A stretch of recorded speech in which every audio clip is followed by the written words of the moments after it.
Hi, I'm Derek Wadsworth, and this is Crash Course History of the Americas. Today we're going to be talking about the Spanish-American War of 1898. This war was widely considered the most successful war in American history, largely due to the fact that the U.S. fulfilled its primary interest during the late 1800s, imperialism. Imperialism is defined as the policy of extending a country's power or influence through diplomacy or military force. The famous saying, "the sun never sets on the British Empire," emerged because of the massive dominance the British built around the world. Other European countries had colonies of their own in parts of Africa, Asia, and the Pacific.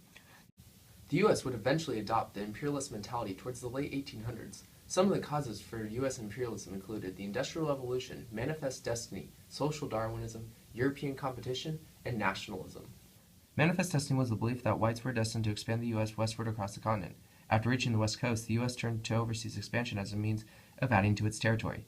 Social Darwinism, or the survival of the fittest, is the belief that the strong should prosper at the expense of the weak. This ideology was used to promote the white man's burden, the belief that developed nations needed to impose their civilization on uncivilized areas. American nationalism and the desire to become a world power led to a demand for increased sea power, which required the strategic placement of overseas naval bases that could defend economic interests in foreign countries. After the Napoleonic Wars, the Spanish colonial empire in the New World was broken up, causing the Spanish to retain only remnants of their original empire.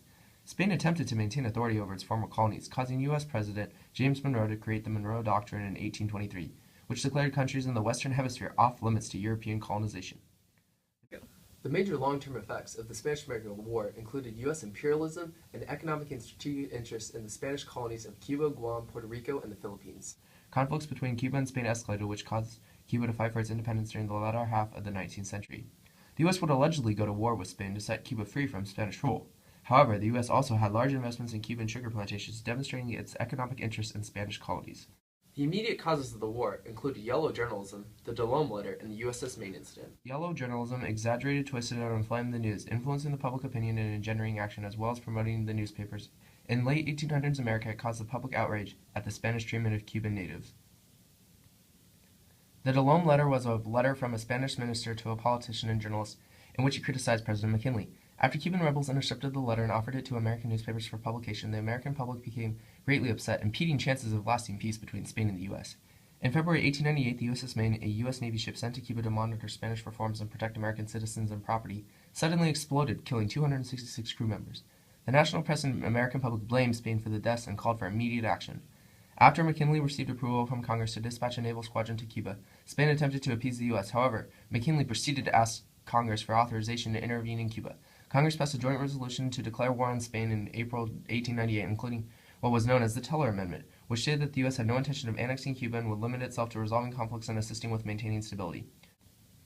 The American war strategy focused on attacking Spanish Caribbean possessions, mainly Cuba, before reinforcements could arrive. Instead of directly attacking the Spanish homeland, the U.S. planned to blockade Cuba, defend the East Coast from Spanish bombardment, and gain control of the Philippines. The Spanish war strategy sought to blockade the American East Coast and destroy strategic naval stations. The Navy would be split into two units, one of which would remain around Spain to protect the homeland, and the other of which would assist Spanish forces in Cuba. In the first major battle in Manila Bay, U.S. Commodore George Dewey led a fleet of armored ships against the Spanish fleet of wooden ships. The overwhelming U.S. victory during the battle demonstrated the American naval domination and set an example for the rest of the war. In Cuba, an American ground advance towards the city of Santiago initiated the battles of El Caney and San Juan Hill. The U.S. forces crushed the Spanish troops and besieged the city. These two U.S. victories not only secured Cuba as a possession, but also demonstrated American land combat capabilities.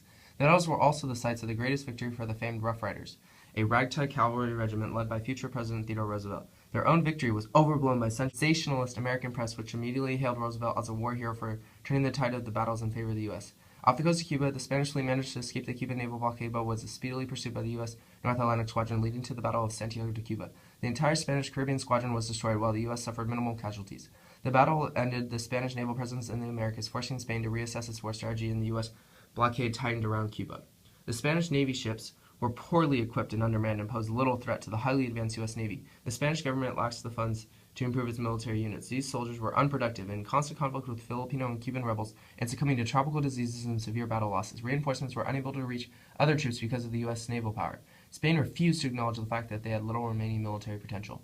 With the threat of the U.S. forces advancing on the Cuban coast, in addition to the surrender of the Spanish forces in the Philippines, Spain signed an armistice with the U.S. in August. Subsequent peace negotiations in France concluded with the Treaty of Paris, signed on December 10th. The treaty granted to the U.S. the Spanish imperialist possessions in the Pacific and Caribbean, including Puerto Rico, Guam, Cuba, and the Philippines. The terms of the treaty effectively dismantled the Spanish Empire and finally made the U.S. a world power.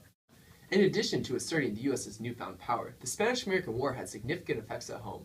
The war resolved any remaining sectionalism between the North and South from the Civil War by inspiring people from all regions of the U.S. to demonstrate their patriotism and volunteer to fight in the war. This patriotism was dramatically influenced by yellow journalism and media coverage throughout the war. The American public was also unable to closely follow the war because of the recent development of faster modes of communication. Possessing media coverage of wars would change the home front for all American wars to follow. Women also became involved in the Spanish-American War, joining organizations that supported the war. The thousands of American soldiers sick with typhoid, malaria, and yellow fever from fighting in tropical climates overwhelmed the capabilities of the Army's medical department, prompting women from the Daughters of the American Revolution to volunteer as military nurses. Despite growing patriotism, white superiority inspired by social Darwinism caused the American home front to suffer from social unrest among African Americans and other minorities. Although some African Americans believed the war was the perfect opportunity to gain more respect from the government by volunteering for military service and displaying valor, others protested against the war as they didn't want to condemn people of other nations to a similar oppressed state as the one they had just escaped. Many African American soldiers were called upon to serve in the Caribbean because the War Department believed that they were more immune to tropical diseases, showing the remnants of racism regarding African American minority citizens.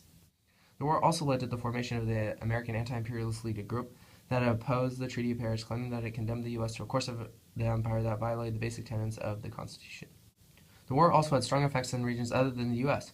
For example, after the war, the Spanish were politically and socially demoralized, leading to a bloody civil war 30 years later. The existing two-party political system was replaced by a multi-party system, weakening the regime created during the Spanish Restoration period. During the war, the U.S. violated its promises of the Cuban Freedom in the Platt Amendment, which allowed the U.S. to occupy Cuba without annexing it.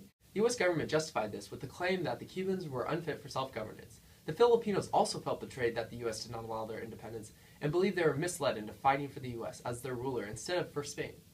Rebel leader Emilio Aguinaldo eventually organized a revolutionary government, prompting the beginning of the Philippine-American War in 1899. The economic effects of the Spanish-American War were also proved significant. The U.S. saw imperialism as a commercial expansion that could improve its economy and provided American industry with more raw materials. The U.S. economy dramatically recovered from the Panic of 1893, during which railroads went under and the steel industry greatly suffered. With the industrial expansion of the U.S., the Spanish-American War created many American spheres of influence around the world. The U.S. continued its imperialistic pursuits after the war by employing foreign policies of many future presidents, such as Theodore Roosevelt's Big Stick diplomacy, William Howard Taft's dollar diplomacy, and FDR's Good Neighbor policy. A document that serves as a valuable primary source for the study of the war is the Monroe Doctrine. The doctrine originated from President Monroe's State of the Union address given on December 2, 1823. Its purpose is to warn European countries against colonization in the Western Hemisphere, else action would be taken as a threat by the U.S. The value of the document is that it demonstrates the U.S.'s desire for territorial expansion to regions in the West, especially those previously owned by Spain, without the intervention of European influence. At the same time, the document's limitation is that it does not reflect how the U.S. at the time was largely unable to enforce the doctrine and forcefully punish any violations to the doctrine due to its lack of naval power. However, we saw later in the 19th century, the U.S. was able to build up its military and eventually challenge Spain for its imperialist possessions and defeat it outright during the war. Alrighty, so this is America.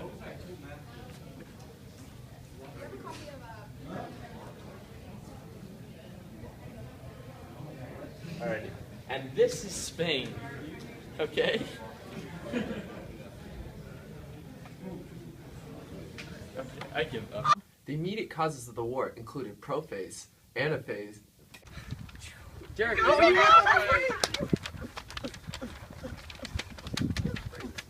Come on, guys! Stop!